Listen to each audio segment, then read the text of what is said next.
इस सेशन में हम सबसे इम्पोर्टेंट कमांड की बात करेंगे जो बहुत ही इंपॉर्टेंट रहती है अगर आप फाइल्स को शेयर करते हैं CorelDRAW फॉर्मेट में।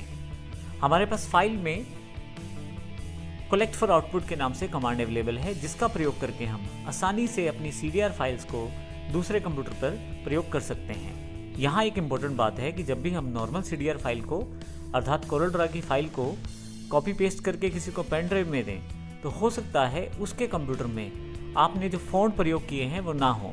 ऐसे केस में सब्स्टिट्यूट फ़ॉन्ट को प्रयोग किया जाएगा और हो सकता है कि वो फ़ॉन्ट सेट ना बैठे और आपकी पूरी की पूरी पिक्चर या आपकी पूरी की पूरी ड्राइंग जो है वो बिखर जाए। ऐसे केस में आप कलेक्ट फॉर आउटपुट का प्रयोग कर सकते हैं। जब भी आप CDR फाइल्स को शेयर करना चाहते हैं तो आप हमेशा कलेक्ट फॉर आउटपुट का प्रयोग करें, क्योंकि कलेक्ट फॉर आउटपुट में ना केवल आप CDR फाइल भेजते हैं बल्कि आप इसमें PDF फॉर्मेट जो प्रीव्यू के रूप में रह सकता है वो भेज सकते हैं। साथ ही जो आपके पास इस CDR फाइल में फ़ॉन्ट्स का प्रयोग किया गया है, जो एक इम्पोर्टेंट पार्ट रहता है किसी भी CDR फाइल में ड्राइंग का, उन फ़ॉन्ट फाइल्स को भी साथ में भेज सकते हैं। तो ऐसे केस में जब आप किसी दूसरे व्यक्ति को इस CDR फाइल को देते हैं तो वो दूसरा व्यक्ति ना केवल उस CDR फाइल को ओपन कर सकता है बल्कि कलेक्ट फॉर आउटपुट फोल्डर में आपके पास जो भी फ़ॉन्ट्स रहते हैं उनको भी इंस्टॉल कर सकता है।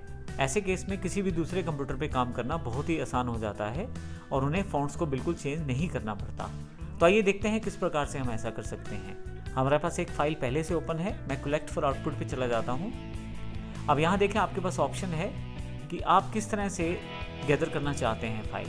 तो यहाँ पे हमने ऑटोमेटिकली कर दिया है जो सबसे बेस्ट ऑप्शन रहता है। हालांकि आप प्रिंटिंग प्रोफाइल को चूज़ भी कर सकते हैं, लेकिन सबसे best option automatically gather all files associated with the document जो रेकमेंडेड भी है उसको प्रयोग किया गया है।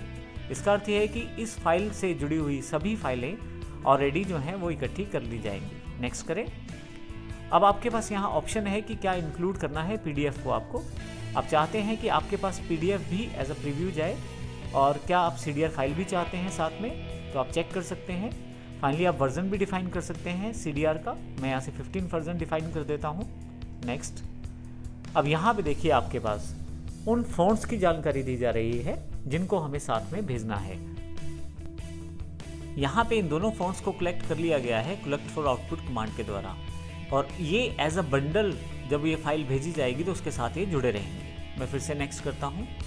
उसके साथ कलर प्रोफाइल भी देखिए चुन लिया गया है। जो कलर प्रोफाइल में आप काम कर रहे हैं उसकी इन्फॉर्मेशन भी इसके साथ जोड़ दी गई है। फाइनली नेक्स्ट करते ही आपके पास उस पर्टिकुलर प्लेस की जानकारी मांगी जा रही है जहाँ पे आप इस फाइल को प्लेस करना चाहते हैं। मैं ब्राउज करता हूँ और मेरे पास D ड्राइव में कोरल आउटपुट के नाम से एक फोल्डर अवेलेबल है। मैं सिलेक्ट कर लेता हूँ। इसके अतिरिक्त क्या उसको कंप्रेस फोल्डर में आप रखना चाहते हैं अर्थात जिप फॉर्मेट में, मैं रखना चाहता हूँ। मैंने ये ऑप्शन सिलेक्ट कर लिया है। नेक्स्ट करता हूँ।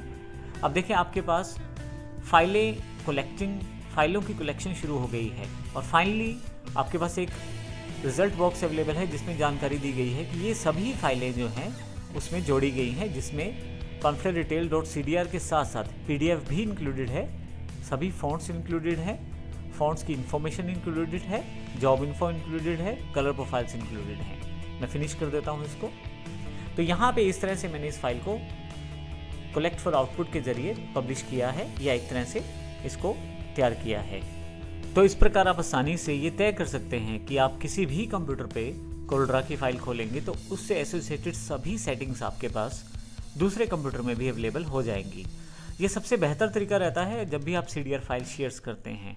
इसमें किसी भी तरह की कोई गलती होने का चांस नहीं रहता और सब जगह आपको एक जैसा आउटपुट ही अवेलेबल होता है। धन्यवाद।